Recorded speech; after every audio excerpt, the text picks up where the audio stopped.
জীবন বাঁচাতে চিকিৎসা সেবার জন্য ঝড় বৃষ্টি প্রতিকূল আবহাওয়া উপেক্ষা করে উত্তাল নদী পেরিয়ে এখানকার মানুষকে যেতে হতো জেলা শহর কিংবা রাজধানীতে, তাও যাদের আর্থিক সামর্থ্য ছিল।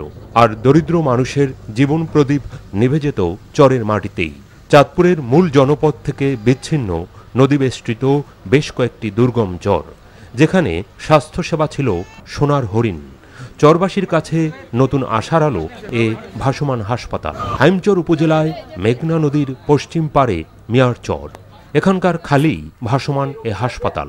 হাতের নাগালে চিকিৎসা সেবা পেয়ে উৎফুল্ল চরবাসী। এই হাসপাতাল আসলে আমাদের গরিব মানুষের অনেক উপকার হয়েছে। অনেক রোগী আছে, ডেলিভারির সমস্যা হয়, নদীতে অনেক দেওয়া হয়, আমরা মা বোন নিয়ে মনে করে যাইতে পারি না। আমরা অনেক উপকার পাইতে আছি, বিনা পয়সায় আমরা ওষুধ বড়ি নেই, চিকিৎসা পাই। রোগ নির্ণয়, প্রাথমিক চিকিৎসা, অস্ত্রোপচার সবকিছুই মিলছে বিনামূল্যে। 7 জন চিকিৎসক সহ 32 সদস্যের ভ্রাম্যমাণ হাসপাতালের উদ্বোধন করেন স্বাস্থ্য ও পরিবার কল্যাণ মন্ত্রণালয়ের সচিব। ভাসমান হাসপাতালে স্বস্তির নিঃশ্বাস চরের বাসিন্দাদের। আর তাদের স্বাস্থ্যসেবা নিশ্চিত করতে এ ধরনের উদ্যোগে আশ্বাস মিলেছে সরকারি সহায়তা।